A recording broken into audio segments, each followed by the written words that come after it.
جانے والی ہے۔ آگ ہے، اولاد ابراہیم ہے، نمرود ہے، کیا کسی کو پھر کسی کا امتحان مطلوب ہے؟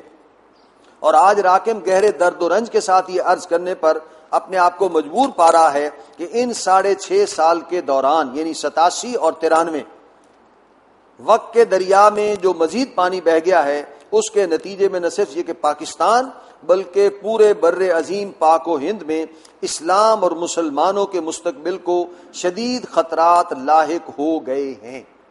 93 میں کیا خطرات لاحق ہوں گے جو آج لاحق ہیں، شاید وہ اس سے کوئی 10-20 گنا زیادہ ہیں۔ اس لیے کہ ایک جانب اس تلخ حقیقت سے اختلاف کی کسی بھی شخص کے لیے ذرا بھر گنجائش نہیں ہے کہ ہم نے 71 کے عذاب ادنا سے کوئی سبق حاصل نہیں کیا، اور ڈھاکہ کے سقوط، ملک کے دو لخت ہونے، مشرقی پاکستان کی بنگلہ دیش کی صورت میں قلب ماہیت، اور ان سب پر مستضاد ان ہندوؤں کے ہاتھوں شرمناک اور ذلت آمیز شکست، اور 93,000 مسلمانوں کی اسیری، جن پر کہیں 600 کہیں 800 اور کہیں 1,000 برس تک حکومت کی تھی، جس پر اندرا گاندھی کو یہ کہنے کا موقع ملا کہ ہم نے اپنی 1000 سالہ شکست کا بدلہ چکا لیا ہے، کہ نتیجے میں نہ ہماری قومی اور اجتماعی روش میں کوئی تبدیلی آئی، نہ ہی افراد کی ترجیحات یا مشاغل میں سر منہ فرق واقع ہوا، بلکہ بحیثیت مجموعی ہم ہر اعتبار سے زوال اور اضمحلال ہی کی جانب رواں دواں ہیں۔ چنانچہ ہمارا داخلی انتشار ہے کہ روز بروز بڑھتا چلا جا رہا ہے، تاکہ حالیہ سیاسی بحران کے دوران بعض دوسرے سیاسی اور قومی رہنماؤں کے اسی نوع کے بیانوں کے علاوہ خان ولی خان کا یہ اریاں بیان بھی شائع ہو چکا ہے کہ معلوم ہوتا ہے کہ پاکستان ختم ہو چکا ہے۔ اسی طرح معیشت ہے کہ تباہی کے آخری کنارے کو پہنچا چاہتی ہے۔ قوم کے منتخب نمائندوں کو اب بکاؤ گھوڑوں سے بڑھ کر لوٹوں کا نام دیا جا رہا ہے۔ حالیہ چپکلش کے ضمن میں صدر مملکت کو سر عام گالیاں دی گئیں اور ان کے نت نئے کارٹونوں اور کیریکیچر شائع ہوئے۔ اس سے بھی بڑھ کر عدلیہ پر کھلے بندوں فکرے چست کیے گئے، حتیٰ کہ اعلیٰ عدالتوں پر پتھراؤ بھی ہوا۔ الغرض واقعتاً ایسے محسوس ہوتا ہے کہ ہم قومی اور ملکی اعتبار سے اس کی بربادی پہ آج آمادہ ہے وہ کارساز جس نے اس کا نام رکھا تھا جہان کاف و نون، یعنی جس اللہ نے یہ ملک دیا تھا، شاید اللہ اس کو تباہی سے دوچار کرنا چاہتا ہے۔ اگرچہ 93 کے حالات میں اور آج کے حالات میں وہی کئی 10 گنا زیادہ فرق ہے۔ اس وقت تو عدلیہ کے ذریعے گالیاں دی گئی تھی، اب چیف جسٹس کو ہٹا دیا گیا تھا۔ اس وقت صدر پاکستان کو گالیاں دی گئی، ان کا خطاب نہیں سنا گیا، اور اب جو ہے وہ ایسا شخص مسلط ہے جو جس کے لیے گالیاں ختم ہو جاتی ہیں کہ کیا کہا جائے اس کو۔ تو یہ جو فرق ہے، یہ ہمیں آج اندازہ کرنا چاہیے کہ ہم اس کار مذلت میں اور کتنا گر چکے ہیں۔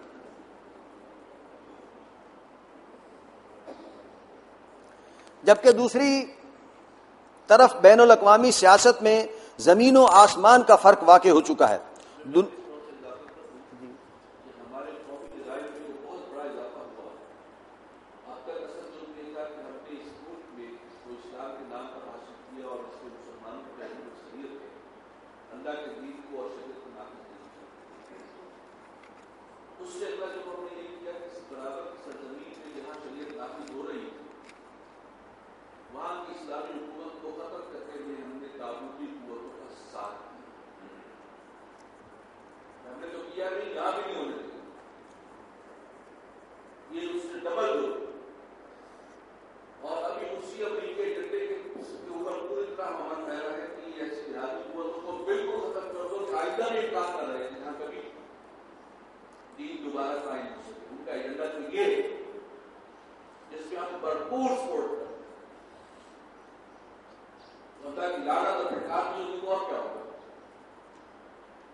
سلیم ہی ہم نے شروع کیا ہے ساتھ، اور جو اس وقت دجال، ابلیس اور طاغوت کے سب سے بڑے نمائندے ہیں، ان کے ساتھ شریک ہے. اور ہم بھی الگ الگ کہہ رہے ہیں، ہم ان کے فرنٹ لائن لڑائی، یہ ہمارا اقرار ہے، ہم ساتھ ہیں. لیکن اس اتنے بڑے جرم کا کسی کو احساس نہیں، تو دشمن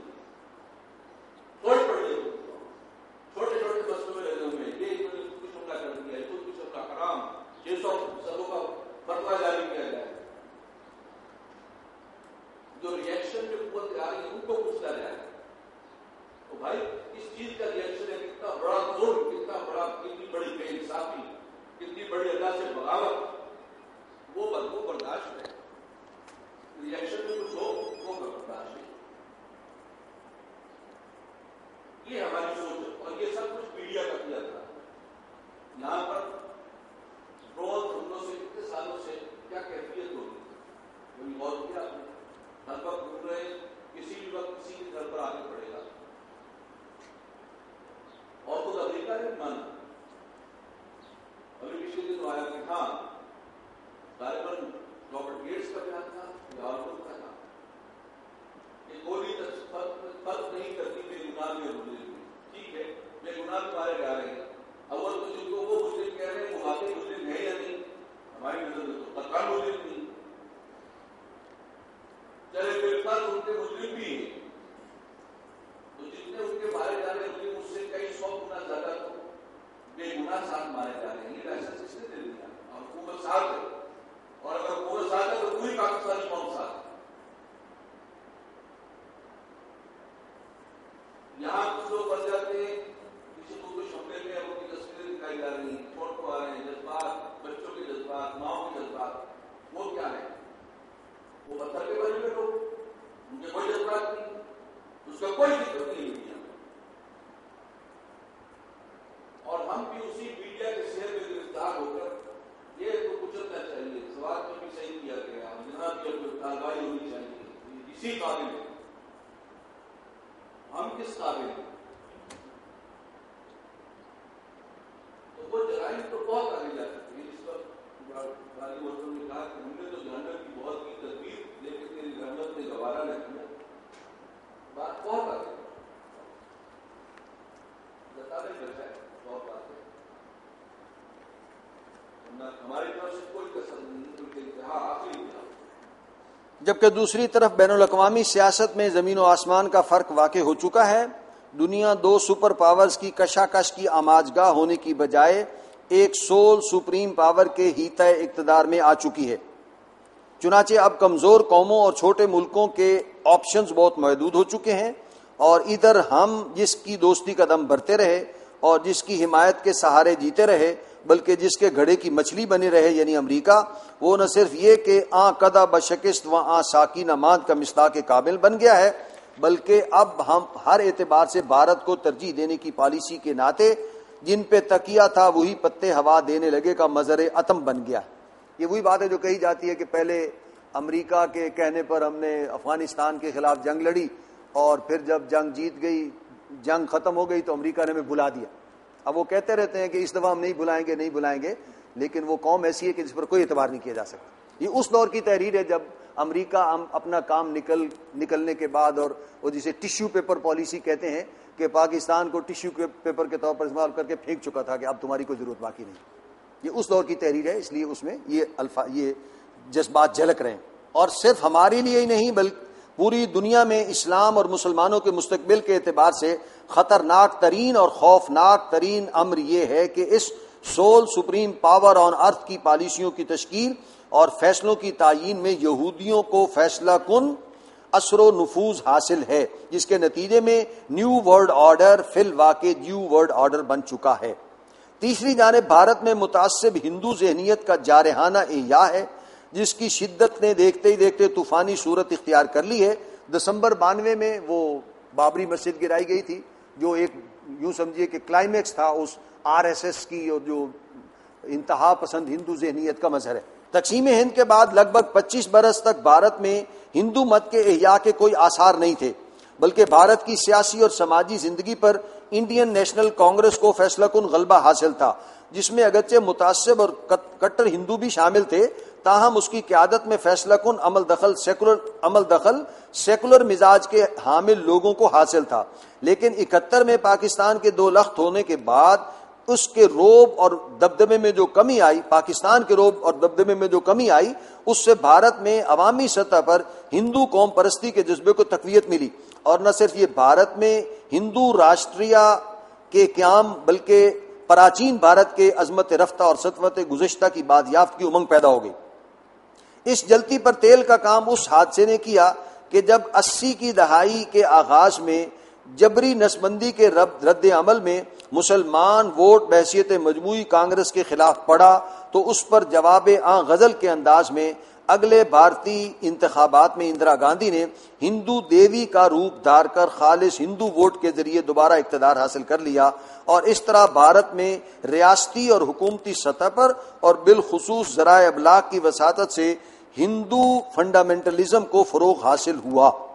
جس کا نتیجہ سامنے ہے کہ بھارتیہ جنتا پارٹی BJP جو راشٹریہ سوئم سیوک سنگھ RSS کے سیاسی فرنٹ کی حیثیت رکھتی ہے، بھارت میں عظیم قوت بن کر ابھری ہے، اور پوری ہندی بیلٹ راجپوتانہ، ہریانہ، اتر پردیش، مدھیہ پردیش اور گجرات میں تو غالب سیاسی قوت طاقت بنی چکی ہے، اب جنوبی بھارت میں بھی قدم جمانے کی کوشش کر رہی ہے۔ ادھر خود RSS کا حال یہ ہے کہ ایک جانب اب سے لگ بھگ 10 برس قبل شکاگو سے جو ایک ضخیم تصنیف اس کے بارے میں برادرہڈ ان سیفرون کے نام سے شائع ہوئی تھی، اس میں اس کے تربیت یافتہ کارکنوں کی تعداد 25 لاکھ بتائی گئی تھی۔ اس پر اس عرصے میں جو اضافہ ہوا ہوگا اس کا اندازہ خود لگا لیجئے۔ دوسری جانب اس کی مستقل مزاجی کا عالم یہ ہے کہ 70 برس کے لگ بھگ عرصہ اس کے قیام کو ہونے کو آیا، لیکن اس نے کبھی انتخابات میں شریک ہو کر پاور پالیٹکس میں وقت ضائع کرنا ہرگز گوارا نہیں کیا، بلکہ ساری توجہ کو پوری تندہی کے ساتھ اپنے کارکنوں کی تنظیم، تربیت اور سماجی خدمت کے کاموں پر مرکوز رکھا۔ واضح رہے کہ یہ جماعت قائم بھی خاکسار تحریک کے رد عمل ہی میں ہوئی تھی، اور تیسری جانب اس کے کارکنوں کے نظم و ضبط کا اندازہ اس سے لگایا جا سکتا ہے کہ دسمبر 92 کے پہلے ہفتے میں ان کے 3 لاکھ کارکن بابری مسجد کو گرانے کے لیے ایودھیا میں جمع ہوئے، اور ظاہر ہے کہ وہ بھارت کے کونے کونے سے طویل سفر کر کے آئے تھے، لیکن مسجد کے شہید کیے جانے تک کہیں ان کے کارکنوں کے مشتعل ہو کر کسی مسلمان کی جان، مال یا عزت پر ہاتھ ڈالنے کا کوئی واقعہ نہیں ہوا۔ چنانچہ اب بھارت میں اسلام اور مسلمانوں کی موجودہ صورتحال اور مستقبل کے اندیشوں کا اندازہ اس سے لگا لیجئے کہ شنید ہے کہ اس عظیم تنظیم کے رہنما گرو دیوراس نے حال ہی میں ایک گشتی مراسلہ بھارت کی تمام ہندو سیاسی، سماجی اور مذہبی تنظیموں کو ارسال کیا ہے، جس میں واضح طور پر کہا گیا ہے کہ اب ہمیں بھارت کی پاک زمین سے مسلمانوں کی نجاست کو حتمی طور پر ختم کرنے کا آخری فیصلہ کر گزرنا چاہیے،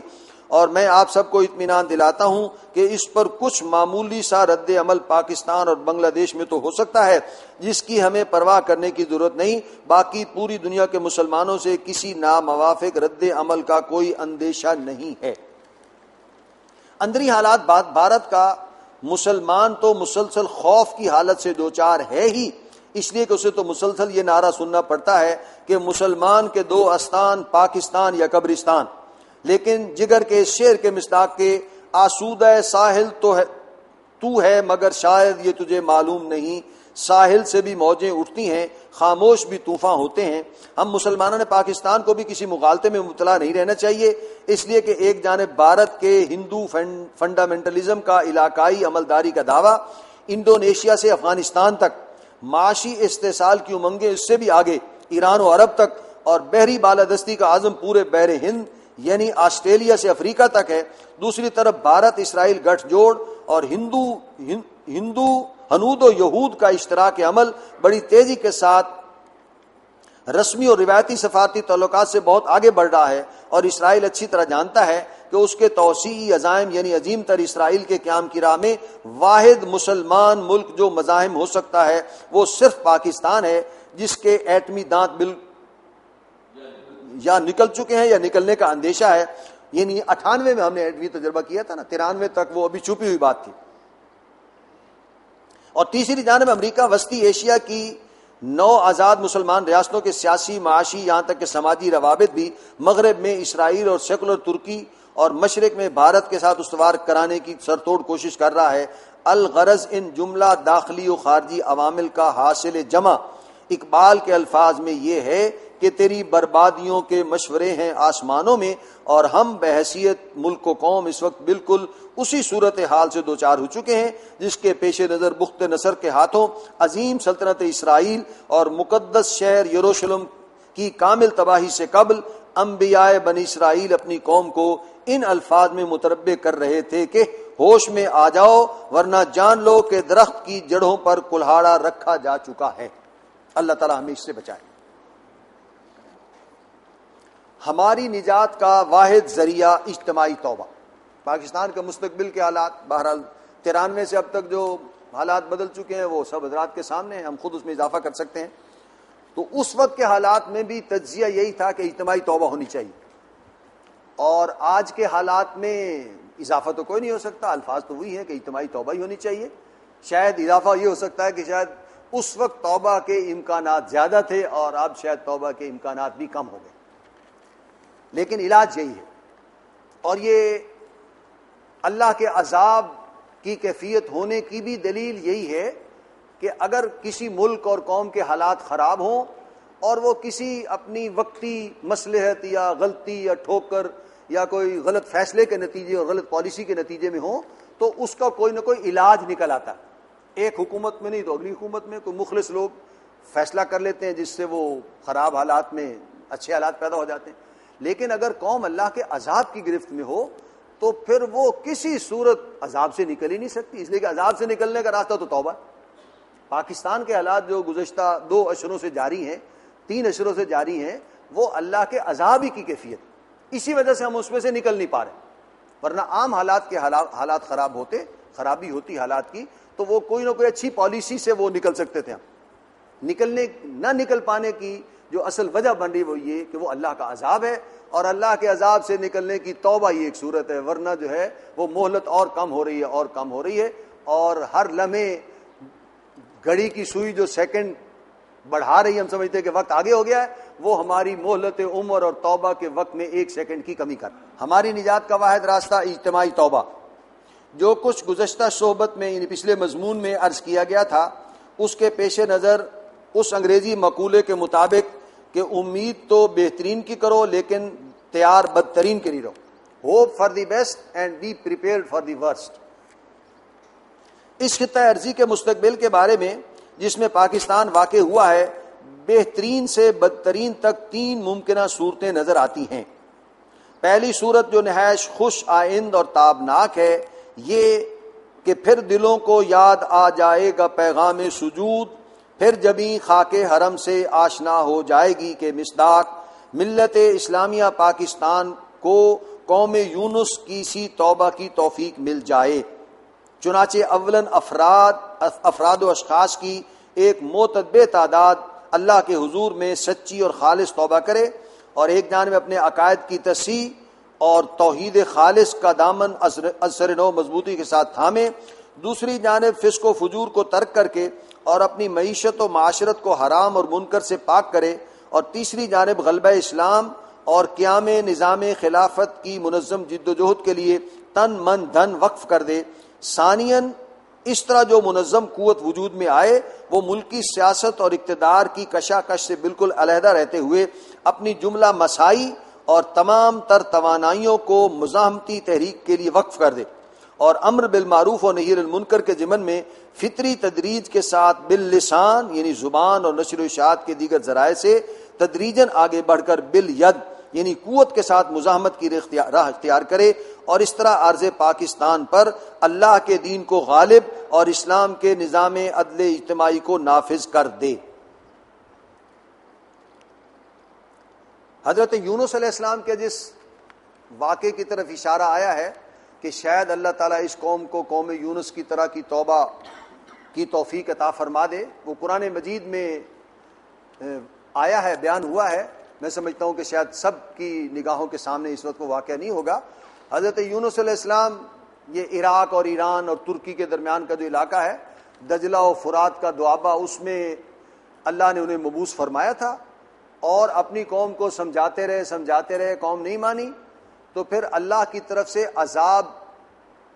کا پیغام آ گیا کہ اب عذاب آیا چاہتا ہے. حضرت یونس علیہ السلام نے قوم کو بتا بھی دیا, لیکن حضرت یونس علیہ السلام پر اپنی قوم کی طرف سے اتنی مایوسی تھی کہ وہ ان حالات میں کہ اب تو عذاب کا اعلان بھی ہو گیا ہے کہ آنے والا ہے اور کاؤنٹ ڈاؤن شروع ہو چکا ہے, اب میرے رہنے کا کیا فائدہ, میں جاتا ہوں بس. حضرت یونس علیہ السلام نے وہاں سے سفر کیا ہے اور دریا میں سے کشتی کے ذریعے گئے ہیں. وہاں سے پھر انہیں دریا میں چھلانگ لگانے پر مجبور کر دیا گیا. وہاں انہیں